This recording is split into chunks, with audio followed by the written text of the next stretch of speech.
support as strong as possible, AD carry. Lucian, if you're willing to play the early game well, or if you're looking to play around 2 items, can be powerful. And there's a lot of synergy between Lucian and Lissandra because of when they both spike in terms of their item choices. So far, we got early priority in all 3 selections. Jace, Lissandra, and Lucian off the board. And you mentioned how Olaf was the one pick for Mugen so far. Looks like we're going to be seeing him play the Jarvan. Don't think it's the return of support Jarvan here or mid Jace or anything like that. So looks like we have our Mugen pick, which is exciting to know what he's going to play in his second LCK game for this split.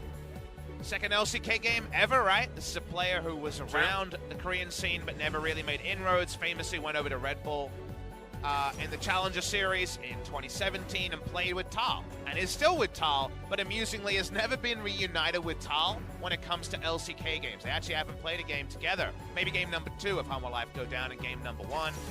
The Galio going to be locked first round here. Lex support and mid lane pick. KT just want to get score, one of his old favorites. He was around for the last Rek'Sai meta. He's around for the new Rek'Sai meta. First round Rek'Sai means you look at KT and you say, at 1 item, what a beast 3 champions they've locked in. Definitely is feels good actually, if they are able to play that kind of style and get a little bit more aggressive, but Hanwha Life have been more than often at the team that loves to get in your face and down and dirty, so could get a pretty exciting game just from what we're looking at right now. But we are jumping into the second round of bans here. Talia and Aurelia going to be taken off the board. Feels like Jace will represent a situation that's too intense for someone like Kayle to come out in the top lane, and that's too much of a disparity when it comes to laning phase strength there. You really would prefer a melee champion to trade with the Kleptomancy Kayle we saw yesterday, but honestly, I'm sure you and I are both biased in a series like this for some new picks, for some new blood, for something like the Sona and Tarek that we saw over in Challengers, so I guess Academy over in North America, and all the other picks, the one-offs that are going around the world. Sylas permanently banned so far in every single game that's been played this week of the LCK. Finally, the return of a champion that's terrorizing solo queue, and I predict will terrorize pro play when it's actually available to be picked. Yorick's going to be banned here, so we're looking for KT to just probably decide on their support at this pick. But it'd be actually pretty surprising to see support held on till final pick here. Snowfire could have just taken Thresh and they could have gone for the Wifesteal duo. But it's kind of conspicuous that they're holding on for support for last pick. It is very strange. We won't have any of those combinations you were mentioning, the weird ones and the new ones with the Sona Tarek or anything like that, but Sangin also doing his fair share of trolling and will bring in the Kai'Sa, which, by the way, surprisingly, pretty low win rate overall here for LCK, below 40% at 39 so far for Spring. Seems like KT desperately don't want to be hard counterpick bot lane. That's why they selected their flexible top mid lane assassin in Akali, because they wanted full information on the Hanwha Life duo lane. We do get the confirmation. Seems like, at least based on the hover, they were tempted to throw down the Galio to bot lane. Don't laugh at me like that. I didn't mean it that way. And they're just going to go for Corki. So the front line here is going to be probably Cinderhawk, Jarvan, and support Galio, but otherwise very, very squishy, right? 3 ranged 80 carries in one way or the other with Jace, Kai'Sa, and the Corki. Action on to KT. They did save support counterpick to last. They're going to go with the Braum here. You would have understood something like Rakan to give them backline access, right? But they're not going to be going that way. They're just going to go for Lucian Braum. I feel like if you were going Braum, why not just have taken it earlier, right? It's not like Braum is picked for support counterpick reasons. They just go Lucian Braum after all. And I don't feel like KT leveraged the value of red side last pick at all.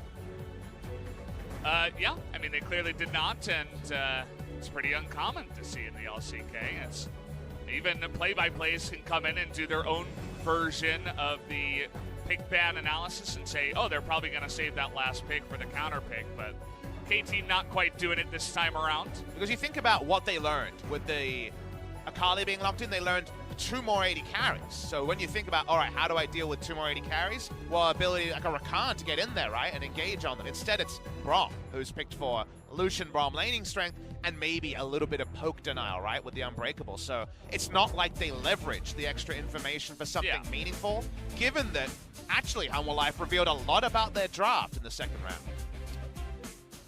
Definitely very interesting stuff. Just about ready to hop into game number 1. Corki, also another pick that we have seen find success in other regions, but in Korea is 1-6 so far. So Tempt trying to raise those stats tonight. But remind me about the Week 10 stat, Valdez. It's 1-0, baby. Oh, it's boy. Undefeated in all of Week 10 in the LCK. Look at you being a play-by-play. You're doing it so well. I'm learning it from Riot Stats. That can be in the matchup graphic, baby. Looks real good, right? Undefeated in Week 10. And yeah, Hanwha Life are 6th and KT are 9th. So we all know what that means. But we're going to jump into game number 1, guys. Let's see how it all goes down now.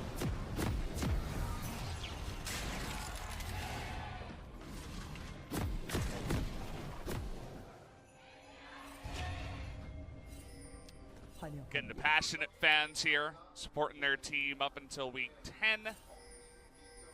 And it feels like we've kind of just flown by all the way towards the end of LCK, and we'll eventually get into that playoffs just the week next of this one. Definitely your first LCK split, whether you're a fan or a caster, feels much longer, but it really purrs along when it's your second, third, fourth, or in my case, I believe it's now my 8th split.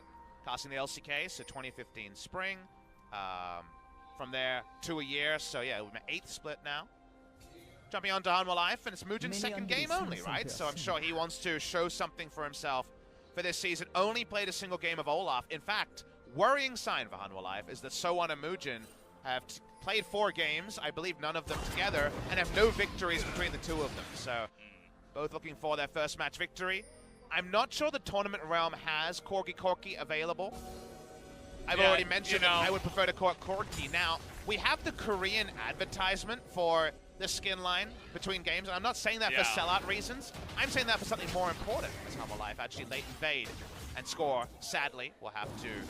Actually, no, it's going to be a 2-on-2 here as Kingen is Akali at level 1. They're just going to turn onto her and not quite get the kill yet. They don't want to blow any flashes or anything like that, but Smite comes down.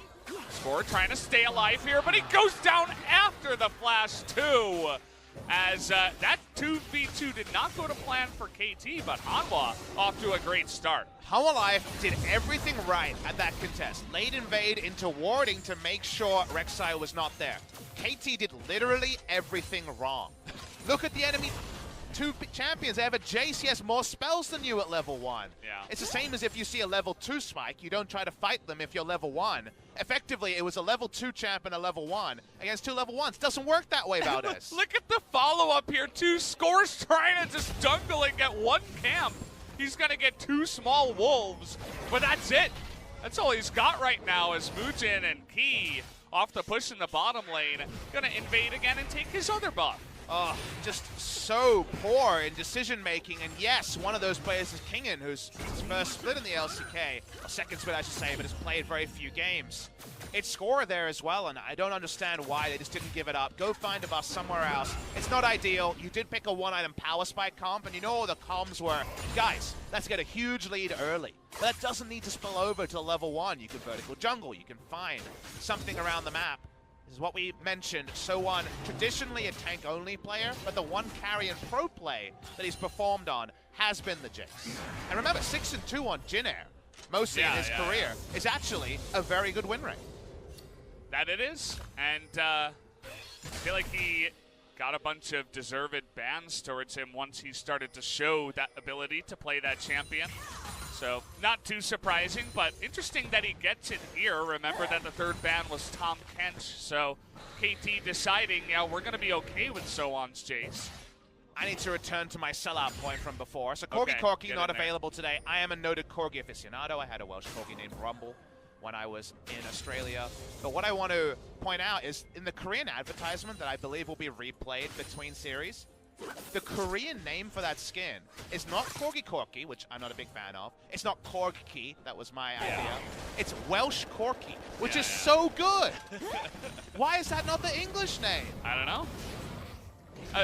That's the other thing. Like, why did they get to decide a new name? essentially. Because it makes more or less sense, you would imagine, based on the region. I assume it's the same as Harry Potter and the Sorcerer's Stone or Harry Potter and the Philosopher's Stone having different names. I mean, they could have just done Korki, right? Like, but Welsh Corky is just really funny. No, yeah, and quite I agree. Clever.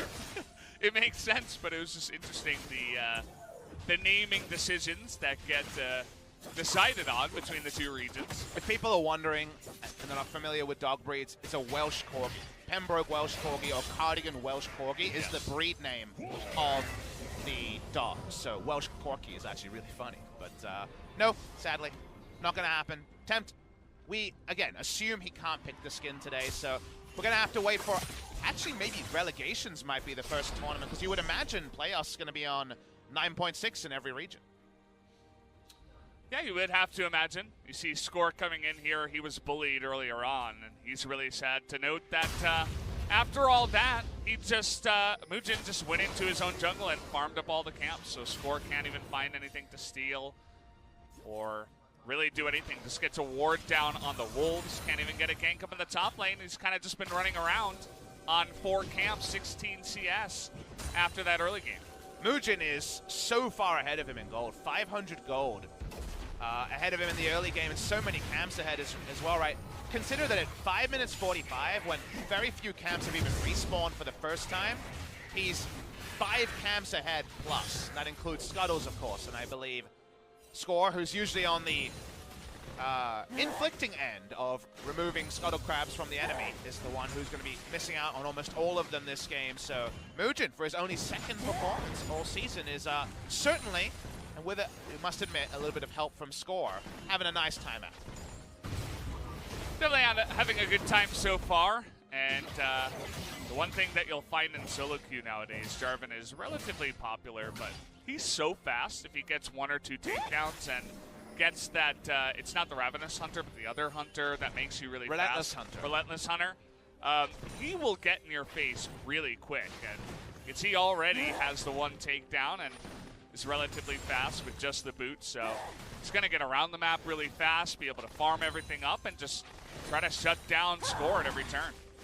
I actually think, given the naming convention there, just because we've been speaking about names with the skin names, Relentless Hunter is actually a really, really, it actually fits the word as, well, it's going to go in on King in here, but what I mean is, it actually is very iconic of what the rune does, or the choice does, because it allows you to relentlessly pursue people and be everywhere, which is exactly what we're seeing from Jarvan this game. In fact, he's back on the red bus one, but here's VT. 3-on-3, but the smite comes in as Score is going to get the knockup, but it's Aftershock Galio, but Lissandra able to get it first, but low on mana. They're trying to turn on to King in here, and the big one is going to shut him down. The 3-man catalyst here from the side of Hanwha, and there it is. Key able to get the follow-up, and Tempt is just trying to auto everybody down. Is going to get the red buff. Should be able to get another kill here on a Snowflower. There it is. Will be the double kill. And 3 kills in total, actually, going to Tempt. While KT started off the play being in position, they're still behind Valdez. No fish in a barrel for this Corky. He got 2,000 gold from just killing everyone in the Cataclysm. Warrior Enchant comes out on the Jarvan, so it seems like Mugen's not willing to just go tank and be there with 380 carries. This is a huge injection of gold for someone who has an expensive build. The fact that it's Corky and now might actually get his items ahead of the clock is so scary for KT. You're watching the replay here. The moment that he got disengaged, I really like the decision Mugen made. He doesn't hit level 6 till specifically King goes down, and while his ult is a one-way trip to the Death Chamber, they're all stuck in a spot and no one has an escape. Tempt just sitting there autoing the entire time with the Gatling gun too. I know. It's ridiculous, and this is Corky before he had any items. He had a cull and a ruby crystal. I think those were his items. Get in there, no flash, nice. Just, you know, standard for LCK, but yeah, I mean, that's a fantastic fight. You can see now the items that he has, builds up that sheen, and gets really close to that Trinity Force already. We're going to learn if Tempt's one of my boys, because if he's one of my boys, Valdez, you know what he's going to do? He's going to go Infinity Edge second here and really just pile on the pain. Rapid Fire Cannon if you're behind. Sure, you want to Zeo and get going. No thrift shopping needed when you're the richest Corky we've seen in ages. Remember that the 300 bounty doesn't include the 300 gold from getting a kill. So this is a 600 bounty pre-10 minutes. It's, you know, it's the big one already, and he's having a lot of fun there. Mujin, once again, keeping up that relentless hunting of all the objectives and kills, picks up a Cloud Drake. And I'm fortunate because I have the foremost package perfectionist here. You are the person who knows all about the Corki passive, so you can definitely tell me what sort of special deliveries we see when that first comes on. I'm already ready, Papa, don't worry. I'm excited for when he gets that first one. Doesn't look like he is going to have it just yet, but should be up soon. As, yeah, I mean, this is the best feel for Corki. We've seen a lot of Corkis that get behind, and, you know, they have the call, and they just sit there and they try to farm, and they're pretty much useless because they can't get their items, and the enemy team has an early game comp, and they just are able to end the game before Corki does anything. But if you get ahead on Corki, your missiles are going to start chunking people, and that's not necessarily normal. But when you're this far ahead, Corki can be really oppressive to deal with. And there's even a counterpoint analysis, because what did we say about KT's first round? Damn, these champions are strong at one item.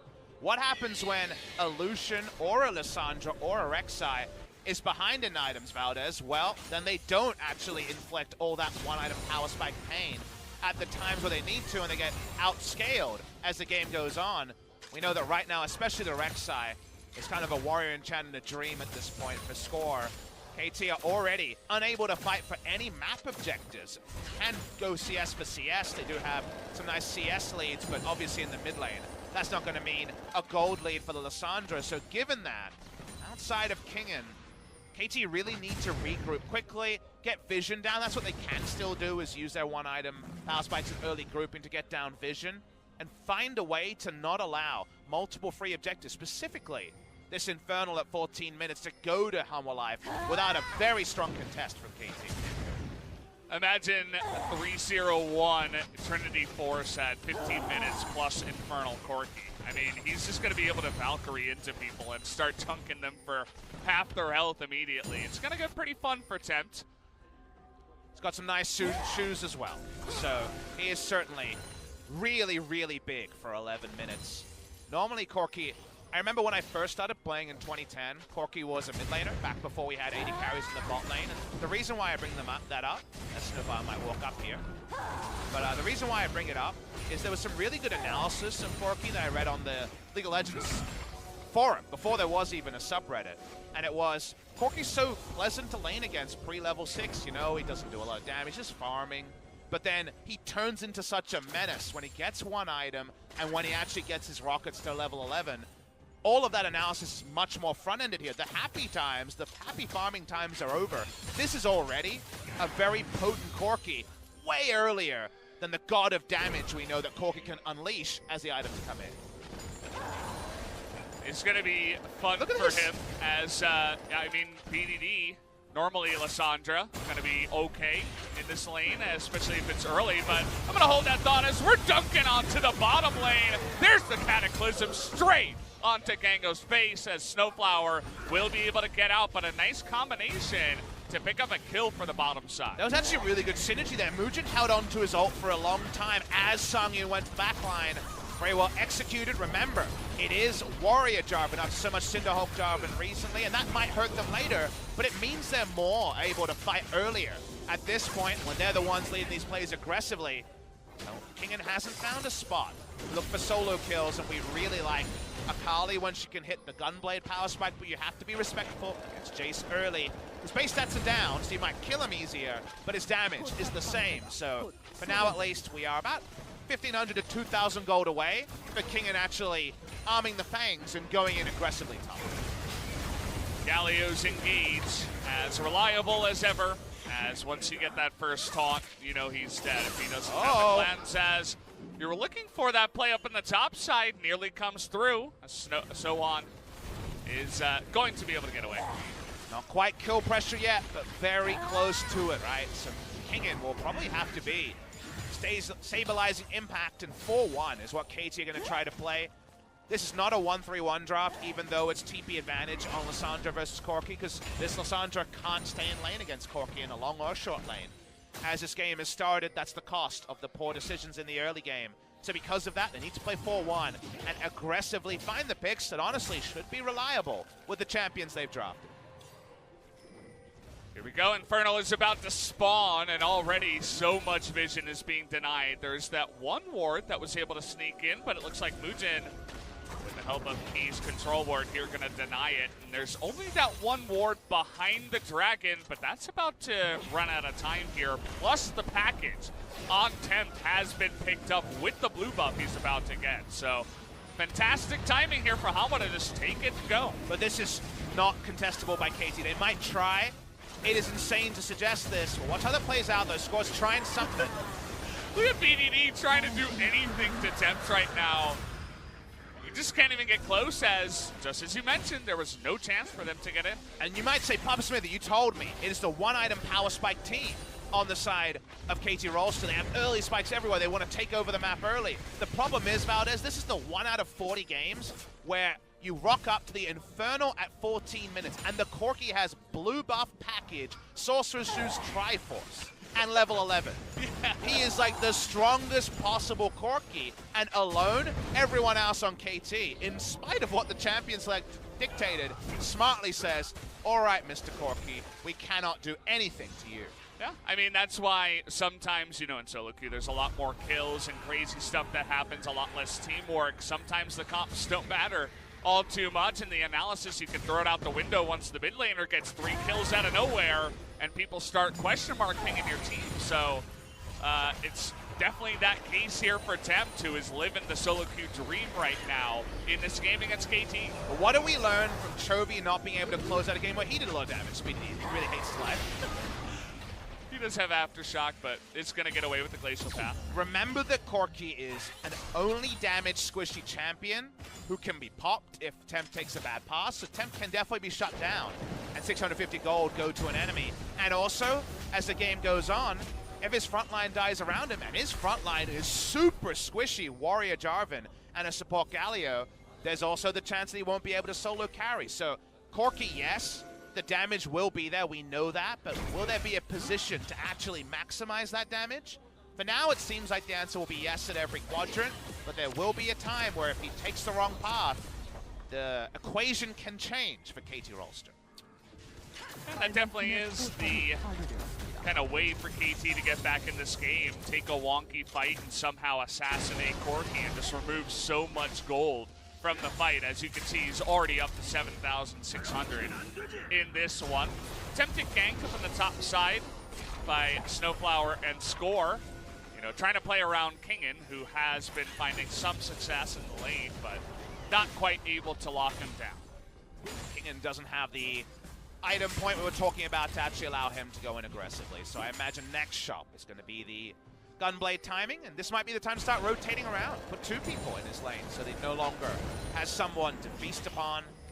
Lane assignment's going to be a lot more flexible with Hun Life. They have the tempo control of this game in spite of the draft. Because of all the early kills on Corki, they can roam fast around the map, and they got bot lane turrets. So right now, KT are only accepting minion waves, and they're going to be second to most rotations and likely lose some creeps to turrets while they try to get the lane assignments they want. So funny to watch Mujin running around the map right now with all the takedowns he has and the Cloud Drake even. This guy is quite fast, and he only has the brown bags. He hasn't even completed his level 2 boots yet, so. Does he have 5 or 4 stacks of the Relentless Honey? Definitely has 4 because of the play around the Rift Herald, right? Earlier in the game. Did he kill Kingen, though? That's the one thing. So. I think he has 4 stacks, so he's still super quick. Actually, no, they killed Score up at the top side, so. I think it's 4 stacks.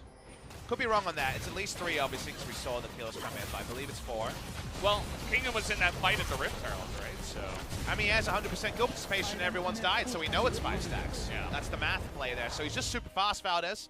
He's relentless in how fast he can get around the map. Just like if you play Karthus jungle and there's a random level 1 Fiesta and you get 5 stacks of Ultimate Hunter and you're like, oh, my ultimate cooldown's not 8 minutes. It's not actually 8 minutes, but it feels like 8 minutes. Yeah. It's, yeah, definitely good times when you make that happen, as KT carefully taking their red buff, not even sure if it's theirs yet in this game, especially after Tier 2 top was taken down here by Hanwha. They performed the correct red buff take, which is not something you usually have to say at 19 minutes, but the correct red buff take is 3 people invading their own jungle to take their own red. If you go any less than that, you could just be picked. Yes, maybe they're not there and you get it, but it's actually incorrect. This is the correct way for them to go. But it shows you how far behind they are in map control when you have to invest that many resources to get your own damn red buff. Yeah, certainly is a bad feel for them, but they're playing it correctly. Will they play correctly around this Mountain Drake is the next question. Do they have the ability with their own one-item power spikes to actually fight here for the Mountain is the next question. Rapid Fire Cannon is done on Corki. Kai'Sa teleporting into mid. There's definitely not going to be any free lunches for KT, but they do, like you say, they have invested a lot of time into getting the vision here, and they have good pick CC. They're going to threaten something, but can they actually take the fight if Hanwha Life choose to bring it on? Corki really fast on the minimap, can already tell he's got that package. Here he comes. Gonna begin to pick him out, and oh, it's gonna be stolen by Mujin as the stopwatch will come in. BDD just gonna survive with the aftershock, but Rek'Sai has to ult to survive, but already 2 have gone down as Songyun has all the room in the world. And just look at Tempt alongside Songyun just chomping him down. Triple kill. Gonna go the way of Kai'Sa. KT can talk the talk, but they can't walk the walk, Valdez. They're not strong enough. They can't fight Hanwha Live at these items. And it's past 20 minutes. Hello, Baron. Meet Corki. You won't like it. Well, they do a lot of damage. The 2 of them, Tempt and Songyun, they have been able to get their items. Not enough pressure in the bottom lane even, so Songyun's in a good spot. Picks up 3 kills in that last fight. Mujin actually enters this really late, but he has stasis, and that's important. He can walk up, his smite goes in true, applies the stasis, and then consider that Akali can't actually walk past the threats on the side of Hanwha Live, and that means no one's near Tempt. So guess what he does? He kills people while Kai'Sa can flash in aggressively to clean up as well. Hanwha Live have good mobility in the fights. KT's time has come and gone. Maybe that's actually more of a proclamation about KT as an org rather than KT in just game number 1. Scary to think about as. But our LCK summer winners are now perilously close to relegation, and Genji went down 2-0 yesterday, and Hanwha Live, with equally nothing to play for, just like Dumb One Gaming, are looking to smack him down in game number 1. Yeah, you know, when I showed up and I saw the matchup, I was like, well, this could actually go to 3 games, especially because, as we mentioned, Hanwha could just, you know, take a back seat and play a little bit more of a fun game, but they're not playing that at all. They're playing straight to the heart of KT, and KT did not show up from level 1. So very one-sided here in game 1 for sure. And there's something really positive for Hanwha Live to take away from that. It shows that the players who need to be hungry, So1, Mujin, and Tempt, who were not the starters for this team for great parts of the season, they are hungry. They're showing they want to be playing more and more going forward. So it's nice to see players like So1 and Mujin, who, as we mentioned, have played 4 games between the 2 of them, actually show that they want to be playing LCK as much as possible. And trying to make something happen. Speaking of guys that aren't always starting, but Redemption going to help out there. Not even sure if he would have won that trade down the level even as the Baron push continues up in the top side. BDD always threatening and engaged, but it's 3-on-4, scored nearby, but no real way to get in there just yet. But Mujin has taken a little bit of damage, so they're not going to push on into that inhibitor just yet. Very much about playing minion waves when it's the first Baron buff, because you get very few stats around a 20-minute Baron. Scales much heavier. Back-ended to the 40-minute phase. However, the minions, if you're pushing the minion waves enough, are very strong in the early game. And as we know, if the minions are in position, that means Tempt and Songyun can rain in the damage. However, showing good respect here. Hanwha Life are not playing like they have a 10,000 gold lead. They're showing respect. Here we go now as Snowflower is going to start off that engage, doing a bit of damage here to So1 and Mujin, but the Galio going to zone them all out, but in goes BDD. Is going to be able to pull off his ultimate and score. Does get that damage in the backside, but he's too squishy now. The Cataclysm going to trap everybody else, and it's just going to be the 2-for-1 here for KT, but they will stop that push. And you understand why Hanwha Life was showing some respect and trepidation. A KT engage draft that is so much reliable engage will punish you the most when the terrain has a defender's advantage, i.e. around an inhibitor turret and an inhibitor. That was just the ability to throw out CC and eventually find a good connection. They get the single kill, 2 kills we should say, but Life Esports will back away, mostly intact. They do not take down the inhibitor, so they will have to return. Bit of a bugged overlay here, so the health bar amusingly is in the air. Tricky to respect all the CC threat, and Mujin being chunked down, remember, squishy Jarvan build. This Jarvan, if you're coming and face checking him, does a lot of damage. If he's trying to help his team siege, not as useful. See, just a desperate Cataclysm at the end there. He's like, well, this is all I can do. I just want to get that damage in. And it actually did help because it trapped the rest of them back and made sure that KT couldn't continue on the chase, and makes things interesting for this next Mountain Drake that's about to spawn. You can see that KT this time around do have some good vision around there. But already recalls coming in. Doesn't look like they want to challenge for that second mountain, which can be hard to find value, especially when you're behind anyway. It's notable that Sungyun has gone Hurricane this game. I would say very confidently, if it was a close game, you would never go Hurricane against how many threats with CC and burst damage there is on the enemy team. This is the prototype of a Phantom Dancer game for an AD carry, but that's the only sign from their play and items that they're snowballing and want to close it out early. They know there's so many carries on Hanwha's side that it's very likely Sungyun will swoop in and actually get Hurricane bolts up. Really looking for that opportunity to engage and catch them out at the Dragon, but it does not go the way they planned, as Flash is going to be blown by Mujin. That's about all they had to expend to get out of that one. Double Mountain Drake for the last 2 inhibitor turrets they want to return to, and a inner turret in the bot lane. They're just happy to play 2 lanes for now. Hanwha Life. Flash back up on key. Look at the damage they do to the turret. They don't even need Baron, just the pushing that comes in, and Tempt and Sangya just getting in there. Snowflower, you gotta be careful, buddy. That's a really fed Corki, as down goes the inhibitor. They're gonna take their first one here, Baron, in about 30 seconds. So just going to take that slice of pie and back away. Actually gonna get a full recall from Mujin. Hope he's close to some items. I guess they're very bereft of control wards on their side. You could, though, as Hanwha Life, I feel if you're the coach here, you say, remember, guys, you only needed 1 control ward to do the Baron here. You're 100% certain KT hasn't snuck in loads of wards around the pit because they've been so far behind. They're showing respect to a blue trinket timing, allowing Score to burrow over the wall and get a lucky steal. But otherwise, the amount of vision control that KT could do when they're being pushed in from basically every corner was always going to be very minimal. Got the nice zoom in there onto the Corki, who did pick up his IE. He might not be Papa's boy, but did eventually pick it up as the 3rd item here, Papa. So I'm going to be listening to your play-by-play.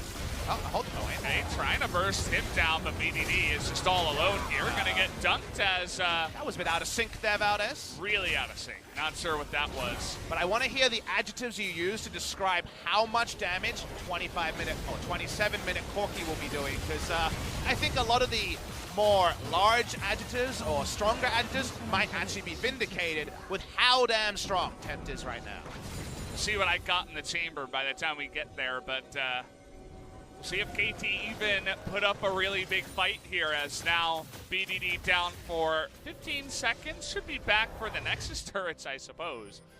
But you know how I would describe like that play from BDD? That was solo queue my team's feeding. And I'm going to try and do it myself.